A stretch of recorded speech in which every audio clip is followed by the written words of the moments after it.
focus in on it. Alright, there we go. What is up, you guys? Welcome to another episode of the Proud Pod. Today I'm here with Batchlor Wise Johnson in the house. Yes, sir. I'm really excited for this interview. Batchlor is an independent R&B artist. I don't know, you classify yourself R&B? That's like, I love it all. I love it all. But Okay. yeah, if I had to lean towards something, it's probably R&B Sure. pop. Gotcha, man. He's a master's student at BYU and a member of the Church of Jesus Christ of Latter-day Saints. So you're really into culture, you're really into R&B culture, like we mentioned just a little bit, hip-hop culture, but you're also really into your faith and into church culture and becoming more like Jesus Christ. So I'm curious, what's your go-to hymn or song, or your favorite scripture from the church? I have 4 hymns that I have on a playlist I listen to every night. I guess one of them's not a hymn, but it's a child's prayer, love is spoken here, consider the lilies. Oh, I like that one. And then there's like a Tarzan song, You'll Be in My Heart. Oh, okay, I know it. I have those on my Phil Collins. Yeah, Phil Collins, just that's cool, the man. man. But yeah, I have those 4. I mean, I have a bunch of different hymns. I Sure. love like Families Can Be Together Forever, I Stand All Amazed. Yeah, and then go-to scriptures. Probably the one, I don't know exactly, it's in D&C. It basically is Joseph Smith saying that trials have become second nature to him. Sure. And so, that one, if you read it, it just kind of just gives you perspective on like the development that he went through as a prophet, and basically how like he's been going through so many trials. It's not new to him, and I related to it because I just felt like it was always trial after trial. But looking at him, just inspiration as someone who's been on the earth as a moral, just to understand how like it can get tough, but it doesn't have to be. It doesn't have to be something that shifts our perspective into something that's super negative. Yeah. And then it's not a specific scripture, but it's the story of the brother of Jared. Brother Jared, I absolutely adore him. Yeah. Just the process and how he found his answers, just the amount of faith that he had to go across the veil without, like losing his life or anything like that. Yeah. So that's my 2 go-tos. Absolutely. Man, you had that ready. Dude, honestly, that's cool, man. You have it on the ritual playlist, and bro, I had the playlist ready, but That's so cool. I've always Joseph Smith and the brother Jared are like 2 of my like church figures that I've always like looked to. absolutely. Mine's Ammon, because I love that he's a servant, man. Oh yeah. He just chopped off the arms, Yeah. the horses. Exactly. He's a cool dude, man. I think the first video that I saw of you, how we connected online initially, I think I saw this video of you rocking what you call your Joseph Smith fit. Oh yeah, man. Your big fancy outfit to church. Dude, I love the. I had seen a picture of Joseph Smith wearing like an ascot with this high collared suit. So I was I'm at one of my European fits. I love. Like I said, it all ties in. I think like life should be limitless. I think everybody should try different styles and enjoy life to the fullest. And so I saw it, and I was like, yeah, I gotta get that. Rock this one. That's cool, man. That's what I love about you. You don't let other people put you in a box, do you? No, you can, man. That's cool, dog. So what is your motivation for getting your master's degree? I know you're putting a lot of time and work into school right now. Mostly my parents, they didn't go to college, but they're extremely hard workers, and I know if they had the opportunities that I had and the guidance that I had from them growing up, then they probably would have gotten their doctorates, Sure. It's mainly for them. I think I owe it to BYU as well. They provided me a lot of help over the years, and getting my master's, I'll officially be like an alumni of the school. Yeah, that's cool, though. My master's program as well, I've learned a bunch of stuff, like the way the mind works, the way people think, and What is it, psychology? it's mass communications. Oh. But we go into a lot of theory about like the media, Sure. and so media is such a huge part of our lives. So we went through like how documentaries are and how people group people together. And that's where my whole project's like a mini documentary of my life, and it's gonna be like in a keynote presentation. Oh, wow. And it's basically gonna apply certain theories and how I had to navigate my life in a certain way to overcome stereotypes and stuff. But it goes into how like other people think and perceive you. So it's cool. You gotta show that to me when Man, you once I finish That'd it be up, cool. let's That'd be finish cool. it up. I got you. So you'll be graduating this spring? Yeah, that's the plan. That's the plan. That's so cool. we'll see. That's cool. I like how you said it, you owe it to your parents, but at the same time you almost owe it to your kids. Oh yeah. Because once you have your master's degree, like all the more opportunity for them. Just like you said, your parents give it to you. Yeah, and like I said, if they're not going to college, they kind of instilled education. But yeah, for my kids especially, I think one of the apostles said there's a power in starting and finishing something that's super hard. Yeah. And so, we live in a generation that's like I don't believe that our generation is stronger or weaker than other generations. I think like social media is a mirror of what we've always been. And so, people are always looking for like the easy way out. And same with me. I didn't really want to finish it. Yeah. But then like you kind of realize, to live life to the fullest, you gotta finish things out, So Wow, I like that. We'll see what happens, man. Yeah, it ain't just about the degree; it's about who you are. Yeah, it is, and that's the worst part, man. Because you said like, I don't want to do this, but it always carries over. You don't want to make like quitting a habit. Absolutely, yeah, that's awesome, Don. How were you introduced to the gospel and to the church? And when would you say is your conversion moment when it became really, really committed? Dude, I was 13. Pretty young, jeez. I was young. That's younger than Joseph. Yeah, that's why I got my patriarchal blessing. Okay. I got my patriarchal blessing. I had it set up when I was 13, but I got it a week after I turned 14. It was because he was in the Grove at 14. And so I saw when he found his purpose, I'm gonna find mine. Yeah. So it changed everything for me as a 13, 14-year-old kid. Like everything, my patriarchal blessing has been lining up, and it kind of just shaped the way that I view things. There was like I think it's like a Ensign article. It's like keep your eyes on the shore. Just talks about like having an eternal perspective on things. My mom grew up in a church. My dad didn't, but my dad has always had kind of same morality in a sense, and similar cultures, even though they grew up, drastically different. And so he loved the idea of family and the whole limitless mindset. Doing a whole bunch of things at a high level. That's just what my dad's all about. And then you combine that with like my mom has crazy faith, dude. And you combine that with both of them, they just became like a power couple. Yeah. And so for me, they're like my heroes. And sure. Yeah, so I'm just trying to do my best to be the best that I can be. But that's how I basically got converted to the gospel. Obviously, it's not too many people that live like me in the church. That's how it always was growing up. And so I was always reconverted. I think like every week I had good mentors. Not everybody has the same experience, but for me, I had a bunch of great mentors all growing up in the church. And my parents, they're kind of defiant in their own way. Yeah. So all the good ones are now. They don't care. They don't care about he say, she say stuff. They don't care about negativity or like this or that. They were kind of the ones where like the church has questionable history. They tell me focus on the Savior. Yeah. But I'm the type, I gotta find out. So the more I found out, the greater my testimony became, because I knew what I was up against, I knew what I was dealing with, but then I also got to apply, the atonement in way different aspects. So it's been great, bro. I'm not even gonna lie to you, bro. Yeah. I love that mindset because Jesus Christ can withstand the scrutiny. You know what? Like the greatest minds can question him, and as long as you actually diligently search, you'll find the answers that you're looking for. Oh, for sure. And the church is imperfect. Like Jesus Christ is perfect, and he's the leader of the church. But the church, we're just people. We're gonna mess it up. Like we're gonna have mistakes, and that's definitely part of my testimony too. Has been having to search for, here it says God loves all people, but here there's something that doesn't match up with that. Yeah. You know what I mean? But Jesus Christ makes a way, so that's cool. Always. I love it, bro. I love it. As we're diving into our conversation, I'm curious to know about how you let God prevail in your life. I can tell just from the few minutes that we've been together, and from what I've seen from you on social media, that he really does, like he's the master hand taking care of the things in your life. How do you make sure that happens while you're so busy with all these other priorities? Well, dude, like, I've always, it's honestly because I just put myself in some situations where only a miracle can get me out. And I've just been overly dependent on him. What do you mean by that? Well, like, if you think about it, like, a lot of people just choose the safer route. They choose one thing. I didn't have the luxury of doing that. So, like, growing up in high school, man, I didn't have, like, spare time to do anything, really. I was, like a, typical LDS kid. Like, I had, Boy Scouts and stuff like that. But, my parents had me in piano lessons. They had me taking advanced classes at all time. I was studying Chinese.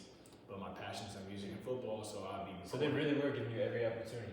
Oh, bro, there was no social life. Like, I'm more social now than I ever was, but back then we always had a performance coming up. We were always recording songs all through high school. Always had a choir performance, theater, and then sports. Like in Texas, football reigns key. Football's like my passion, so I was always working out for football. And as soon as football's done, you're preparing for the next season and running track. And then in the summers, we didn't have time. Like my parents would have us doing either summer classes to get ahead of school, or we were training for football, like I said. Sure. So we were always just doing something. Yeah. And then it gets to the point where when you're overwhelmed and you kind of have this unwavering belief, like as a kid, you just believe in things, right? So for me, it was like I just knew I was gonna make it out on top just because God had me. And then that's a good belief to have, though. Then you get to college and you don't have that like family there with you every day. So it was like I didn't like stray away super far, but I strayed away enough to where insecurity set in, doubt set in, like lack of focus, not a lack of faith, but like a lack of focus where I wasn't doing what I knew I needed to do. Yeah. And then the working towards the temple, and then after going through the temple, completely changed everything in terms of like everything started to make sense in my life. Oh, okay, this is why I was raised like this. This is why I did this. Like even though it didn't look like it was aligned, it was always aligned.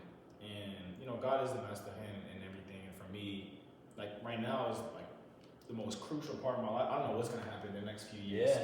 I really don't. You really set yourself up though, because you still have that working mentality that you know that your parents instilled in you. You know. Yeah. The scary part is just it's gonna take a lot out of my control to go right for me to do what I want to do, right? And so the thing is, it just goes back into doing everything you can. Sure. Perfect obedience breeds miracles, right? And, you know. What are you talking about? You talking about music? You think you won't get famous?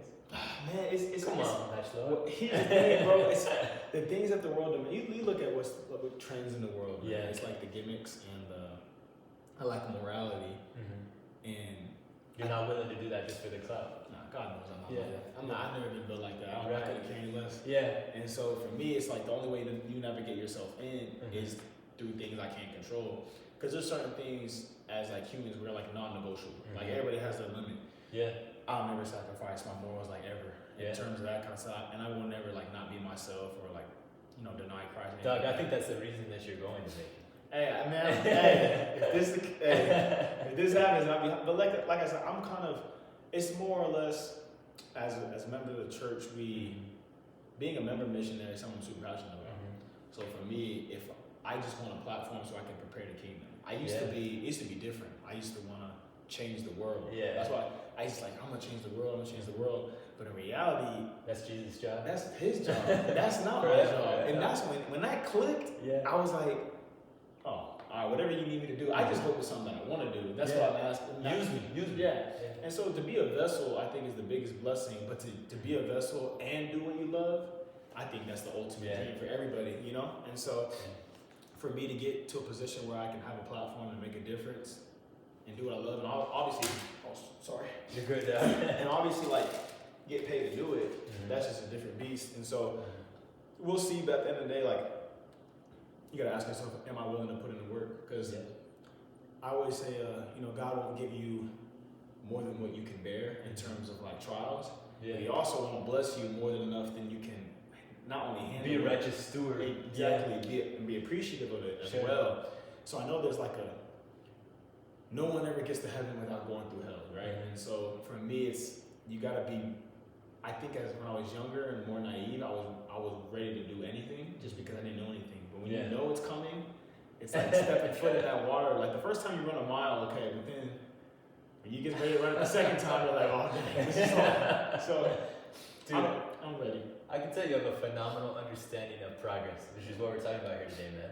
Like your poise and your focus right now, I can tell that you're really on the prize. And the prize is different from what it used to be for you. Yeah. You know what I mean? But there's no reason that you can't have both of the things that you want. There's no reason that you can't hold space for respecting and honoring the culture and the background that you come from, and also at the same time becoming a new creature through Christ. You know what I'm saying? So that's really cool. I admire you for that. That's really cool. Appreciate that. What role does your culture play in your faith today, would you say? We dove into it just a little bit. Man, I think like even my coach, like my dad's black, and my mom's Samoan, and so you know the Samoan culture is family rooted, Yes. right? And there's a bunch of traditions and respecting elders and upholding the family name, and so I love all that. It ties right. That's how the gospel is too. Yeah. Exactly. And then with my black culture, what I've learned the most is just about black history. Like I think about long history lesson short, right? I always tell people this: you take a group of people off of Africa, right? You put them in the United States. You strip away their language, their culture, all the stuff that and number one, their families. Yeah, and all the stuff the Book of Mormon warns about, right? Like not remembering your tradition, all that kind of stuff.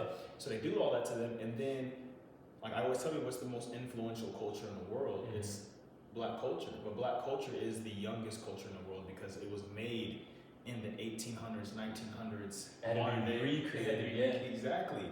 And think about like you take a whole continent of people, group them together, and they have to form a new culture together. Sure. And to me, that's what epitomizes black culture to me, is always making the most out of what seems like situation, bad situation. Exactly. Yeah. And so that's what it means to me to be black. And then I think about the gospel, and you combine both of those cultures together. It's like family rooted and making the most of everything. And like we what's the 13th article of faith? Like we believe in all things, hope for all things, right? We hope to be able to endure all things, like all that kind of stuff. I'm like, that's what it is. That's all it is. And so for me, it's like, man, I don't understand how like we can't teach black communities the gospel, because I'm like in my head, this is the perfect. That's what it is. This is what black culture is, and so to me, like that's what it epitomizes, like bringing my culture into it. And I always tell people too, I don't get too caught up in labels and stuff. I love to speak for underrepresented groups, right? Like same as you're doing as well. People who don't have voices to speak, and people who are afraid to speak up. So that's why I'm so passionate about like social issues. Right. And I feel like even if I wasn't black, I'd be speaking up about those issues. But at the end of the day, it's literally because it's like our job as members to succor all people, and then at the same time, it's like, what's a life lived if it's lived for yourself, And so that's why I don't really care about money or fame if it means like I can't do what I want to do. So that's why I say I can't sell myself short, because I'd rather impact people's lives and not be famous than be famous and not impact. Yeah, you can't trade purpose for exactly. I would lose. I know I would go crazy. I would legitimately go psycho. Like I people don't recognize me anymore. I would lose everything that's about me, and like my confidence and it all stems from the gospel and stems from like living. You've got confidence, dog. It literally stems from living with the Spirit. When I'm not living with the Spirit, that's when I'm super insecure. I become someone that I don't even want to think about. Just because it's everything that makes me who I am, So to get right, so I shared with you a little bit before. I got to speak at a conference today, and I did it yesterday too. And that for me that you were talking about, like at the intersection of what you love and what you're good at, I feel like that's what your purpose is. And for me, it's speaking about suicide prevention. That's right. It's the same thing. Like I have to get right before I can do it. If I don't get right with a prayer and like with really focusing on the people I'm serving, then I can't do it. Like the words don't even come. You know what I'm saying? But that's the thing though. You know how it goes. Like you don't need to practice telling the truth. Right. People can practice it. Like you can practice a lot. But when you're passionate about something, when it's like inside it just comes out. It flows naturally. And for you, you'll be able to have a voice that I could never have in terms of like suicide prevention. In the same way. And that's what makes life fun. Yes. Is because people think it's not. People always say it's lonely at the top. It's not supposed to be that way. We're supposed to all like the end destination is all the same, and people don't realize it's like how do you get to the next level? How do you become like Christ, where you need to become patient, kind, right, meek, like all these attributes you need. And everybody takes like different roads to get there. Some people have sports to get there. Some people have like doctor's degree to get there, right? There's so many like different career paths, or like some people are just family lives. Anything they do, like it's gonna get us to the same destination, and nobody's gonna be ranked above each other. And so that's why I love the gospel, because it's like essentially I'm just doing my role to do what I'm comfortable doing, but it doesn't make me any better, any worse than anybody else. Right. You're just carving yourself out with whatever challenges you throw yourself at. Eventually. Exactly. Yeah. I want to touch on something you mentioned earlier, which is about, I really think you can judge a community's health by how well they treat their, least advantaged members. Yeah. If you go to the poorest, community, but they take care of the poorest members and they're all equal, then really that's the health of the community is healthy. You know what I'm saying? So, who are some people in Black culture, cultural icons who have made a huge impact who you really look up to? I'll share my list after you share yours, man. I love studying Black history because I agree with so much of what you just said. Dude, to be honest with you, Michael Jackson is like my biggest Really? inspiration. It's literally because of I'm like borderline obsessed. I'm not obsessed. I don't have idols. Like if Man in the mirror, dog. yeah, if he walked into the room right now, I'd be like, yo, man, that's crazy. I wouldn't be drilling on nothing. I'd be like, hey, I would pick your brain a lot. Sure. But in terms of Black icons, it's always the sports and music figures for me. Just because they established themselves in a way that they had a global platform in a way that they're able to still be themselves. So I feel like Michael Jackson, that's what started my whole, man, like if I get that, I always tell myself, dang, if I have Michael Jackson's platform with my gospel knowledge, it's over. It's over. Because I promise you, you'll be singing bars about the gospel. That's my dream. My dream is to be able to go on a world tour, but then like the day before, host a fireside. Yeah. And then it's only the state presidents in that area. They bring their members, and we just do that like everywhere. That's like my goal. And then Kobe Bryant, crazy work ethic. I absolutely adore him and love him. But man, dude, like in terms of icons, I respect anybody at a high level that performs under the circumstances that they're given. To be honest with you, I don't really have like people that I look up to like that other than my parents and my mentors. My mentors I look up to like crazy, but people who you really know, not just the image of. Yeah, because with them I've learned true service like through them. Like I wouldn't be who I am without them. Like my seminary teacher, his name is Brother Haynes, and then Brother Shirts, he made me like he would make sure that I go to Young Men's all the time, and I switch wards. President Worthen at BYU, I'm super close with him. He's been mentoring me. Just people who keep you on. Because there's no real benefit for them. They don't make any money off of me. They don't like. I can't really provide anything in their life. I may be able to provide a perspective that they've never seen, but other than that, it's selfless. They just give their time, just to listen to me, hear me out, and then they coach me up.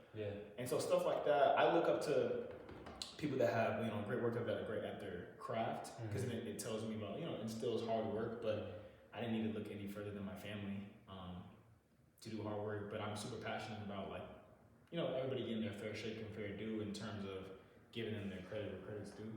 But other than that, like for people that I look up to, it's always like the people that I keep in my circle. That's the way it should be. Honestly, that's the hard part about wanting to be have a platform, is because I don't really want to be famous. I want a platform to make a difference, but I want to be cool with everybody. I want to be able to walk the sidewalks. That's right. You don't want to have to know. Are you vibing with me because I'm famous? Because I got bread? Or are you vibing with me because of who I am? Because I'm Batchlor. At the same time, it's like nice to walk on the sidewalk and walk into Costco. There's other people where they walk into a room, people are always gonna pull cameras out. But it's like, hey, we can talk and conversate. I'm legit nobody. It does not matter what I do. You'll keep that though. You're humble enough, you'll keep that. I hope so, man. I hope so. But that's so dope. Hold on, now what's your? You told me you're gonna tell me. My list. Yeah, your list. I gotta hear this. Malcolm X. Okay. You read his autobiography? I have not. I studied him when I was at University of Utah last year. I had African American studies, and I studied him a lot. My appreciation for him grew. I'm talking phase 2 Malcolm X. I like the one who doesn't want a race war. Yes. Bro, that one, the one that got murdered. I try to tell people all the time. Because the world, they only push out the bad vision. And it's like, it wasn't, he had great intentions, but the perspective wasn't there. And then once he gained the perspective, they killed him. I said, and I try to tell people. He's too powerful about it. Because then when he found out they were like blue-eyed Muslims, and all of a sudden he's like, wait. Whole perspective changed when he went to the Mecca. Exactly. Dude, I love his story because it's a story of progress. Martin Luther King Jr., legend too. Wonderful guy. But he was right from the beginning. So I can't relate to him because I wasn't right from the beginning. But Malcolm X, he had it all wrong, dog. And then he learned and made progress. And that's how I am. I used to be a dummy. But I'm making progress. You can't say you used to be, bro. You 17. I'm still a dummy. But I'm on the right road now. And that's why I relate with Malcolm X. Out the gate, you the man, bro. Ain't no way you know that was at 17, bro. I appreciate you, Nash. This is cool, man. This is a good conversation we're having. That's funny you said about Malcolm X, though. I was like, man, I hope we're not talking about phase 1. No.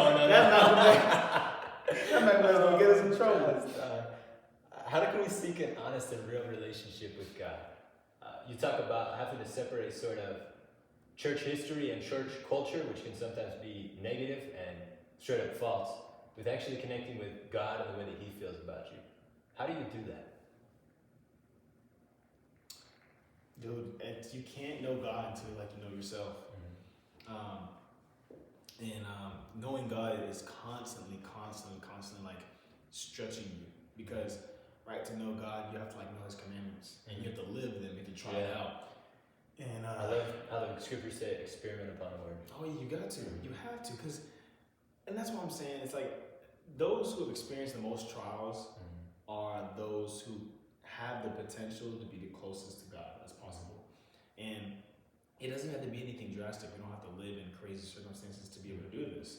But few people will move themselves to do it. And that's chapter 21, Faith and Testimony, Howard W. Hunter. It's called Faith and Testimony. But you got a photographic memory, I swear. Dude, it's one of the 5 things I know. I'm telling you, but this one, it's crazy, bro. Let me make sure this is still recording too. Sure. Oh, big baby, it is. Okay. It just talks about how the greatest quest in our lives is actively searching for God. And there are few who ever move themselves to do it because it requires persistent effort. It's going to be trial and error. You're going to get it wrong a bunch of times, and God's not going to intervene because He knows this is exactly how it's supposed to be. Right. And to know God is to know mistakes, it's to know failure, it's to know success, it's to know joy, it's to know pain, it's to know everything, every aspect of life. So that's why for me, when you wonder you probably see my car, it's a little flashy and what people don't expect, but in my head, I believe in the same God that created sunsets, right? Yeah. And no one can tell me that sunsets aren't the most flashy thing in the world. Yeah, for real. That's true. He's the same one that created the marvelous lakes, the marvelous planets. So for me, I'm living life to the fullest. I want to see how every little thing feels like. You're humble, but you know that you're a child of God. And that's something that's cool, man. That's something you can share without being ashamed. Oh, most definitely. And I think you try to, as a kid, that was my biggest thing. My gosh, was cocky, and it used to make me upset. Cause I'm no, I don't think I'm better than you. I think you're this good too. And that's what I'm saying. I used to know, you don't understand. I'm learning this. If I tell you what I learned, you're way better than me. Yeah. But then it got to the point where I was the Lord, it's this. It's what I interpreted as spirit. It was it's not your job to prove yourself to them, because if you're spending time looking around, you're never looking up. And so for me, I just got to a point where it's all right, Lord, you know where my heart is. I'll have you speak to them if you want to. If not, I don't really want any judgment. Yeah.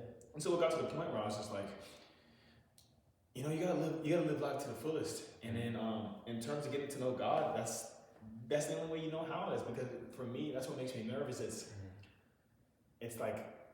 failing is not fun, and I failed so many times before. And as you get older, you gotta settle down. It's the opportunities to fail and still push forward. It's there, but it has high risk. High risk now, because now you got a wife and kids. Once I have kids, I failed. And you're gonna fail then. It's dang, it's non-stop. That's why you gotta love it, man. I think another important thing is being vulnerable with your failures once you have kids. Yeah. Because then it gives you that even more opportunity to learn from you. Exactly. And I think, you ask yourself, when's the first time? When was the age you realized your parents were humans? And I didn't realize this until I was in college. I realized, kidding me? I thought to myself, my parents were just learning too. Yeah. They had me when they were young. Had my sister when she was young, and they didn't go to college, and they had the most exuberant social life. Yeah. And they did the best that they could, and they did a phenomenal job, bro. Yes. I am not even half of what my parents were, but they gave me so many opportunities to succeed. That a couple of them hit, and once they hit, we just rolled with it. And I was you know what? That's what it's all about, bro. Setting up other people. Yes. Dude, you're the real thing. In what ways has having a spiritual, just a healthy spiritual base and a healthy physical base? I mean, you mentioned athletics just a little bit. In what ways has that propelled you to success in all the other areas of your life? I mean, once your body's right and once you got your spirit right, what does that allow you to do? You can't have one without the other. So you can't properly study if you're physically not good, right? Yeah. If you're physically not good, you can't think straight. And so, man, that's actually what I've had super tough. I had honestly, if I went to the doctor, they probably would have said I had an eating disorder. But I was averaging like one, maybe 2 meals like every other day. I was like a couple years ago, it was bad. Yeah. How come? Dude, just handling. I wasn't handling life well. Football kind of fell away. Financials was bad. Yeah. Relationship issues. I'm big. I love super hard. Yeah. So for me, and I took a lot of blame for things I didn't have to take blame for. And there's just, it was a lack of humility because I just realized this, that not forgiving yourself is because of like you're ashamed or embarrassed, but only those who have true humility are never ashamed or embarrassed because they accept the fact that they didn't know. Yeah. And for me, I just couldn't accept the fact. Self-compassion. Wow. I just couldn't accept the fact that I didn't know, and so I was super hard on myself. And yeah, it's not like I was hungry either. I just didn't feel like eating, and that's how it was. My strength deteriorated. My testimony fell without even me knowing. It was like swept from underneath me. Yeah. And then when you get back on it, you know how you can't just. If you lose it, you gotta grow it back up again. That's how the gym is. And that's exactly it. And Dude, everything. I get out for a couple weeks because I'm busy with the podcast with Somebody President, and then I come back and I try to bench the same thing. I'm like, dude, that's exactly. It's like getting injured, man. Yeah, you get injured, you can't just. That's the worst, dog. Because my mind's 100% there, but my body's just not. Not at all. And so you're over here like, oh my gosh. So yeah, you're totally right, man. It all correlates, bro. You gotta take care of both for real. Yeah, that's dope, man. Every single question that I give you, you give me answers that I feel like they're golden nuggets. So I got just a few more for you, all right? Of course. So you utilize social media. You understand the power of that tool. I wonder if some of that you learned in your class, but just share with us why you utilize social media as a tool to share your life and to share positivity. Man, I used to think, social media is fake. People always say, social media, don't believe social media. Yeah. No, believe social media. Yeah. Because social media is a reflection of what you want to show the world. Yeah. And so it's one perspective. Yeah. But if you want to show the world your positive side, great. If you want to show the world your negative side, great. But it's still a part of you. Yes. So I believe everything that people put on social media because it's like what you feel comfortable putting out to the world. And it clicked for me when I was listening in BYU class. They were like, we encourage everyone to use social media as a platform to bring others to Christ. And then I was like, well, I'm not about to be a missionary on there, all that kind of stuff. And I realized, okay, people don't fall in love with Christ because you're posting scriptures, it's because how you live in your life. Yeah. So I decided, okay, I'm gonna be more careful what I post. Like my digital footprint is still me. Right. But there has to be a balance between, being smart about what I post, but also being authentic. And so over the years, I've tried to figure out the balance because there's certain times I'm like, I shouldn't post this meme or maybe this is kind of corny. And I'm like, I am a clown sometimes. And if it's real. And I also am corny sometimes. So it's like, it doesn't matter. You gotta accept it. And so you let your insecurities go because at one point it's gonna help somebody out, right? Like a joke that you post that you might think, this might be the best image of me. It could lead to somebody having a laugh they haven't had in a minute and reach out to you and talk to you. Yeah. And then the same thing with your testimony. It says like every time you bear your testimony, your sins are forgiven. So if you wonder why I bear my testimony, same now. I've been messing up, Lord. That's all it is. And so social media is a great tool. And obviously, I may be being too forward about it. Obviously, it's not like the perfect image. It's not like by far at all. Like you don't see. Well, if it's perfect, it'd be fake. So. Yeah. And for me, like you don't see my deepest fears on there, like me crying, but like you see an authentic version of me that like. If you see me on social media, you see me in real life, it really correlates. I'm gonna tell you guys, this for real. Yeah, it does.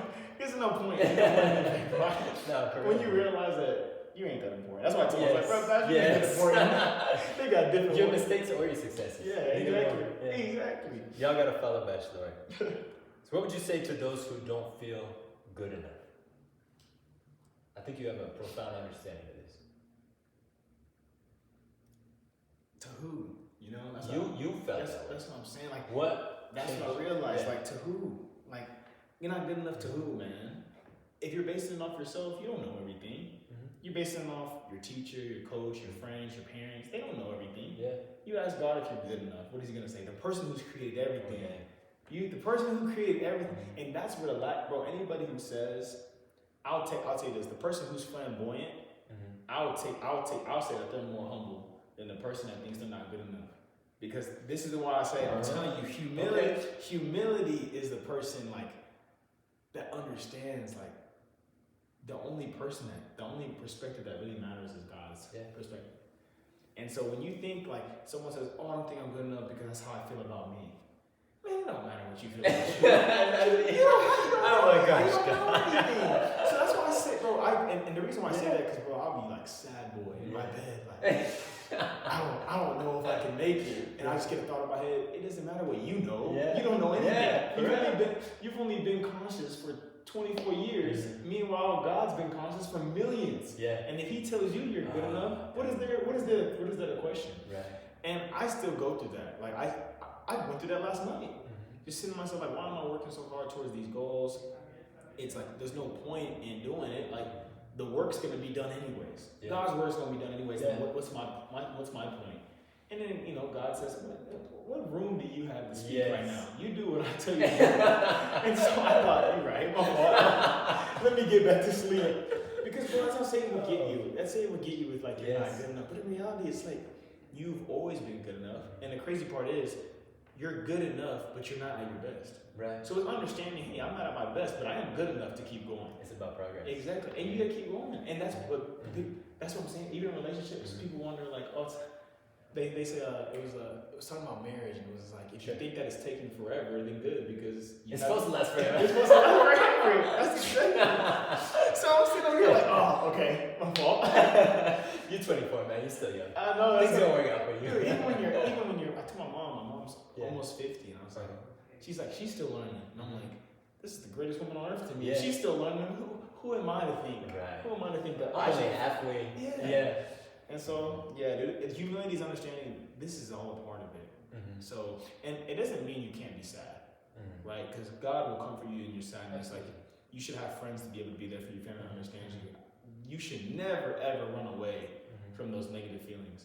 But when you can find a way to still be productive in the midst of them, that's when you get stronger. It's about who you turn to when you feel that way. Exactly, man. And you need to feel those things. So, the person that's happy all the time, make sure you look out for them, because they're hiding something. They have some misunderstanding. Exactly. Dude, I love talking with you. I know we could go on for hours and hours because you have so much to share.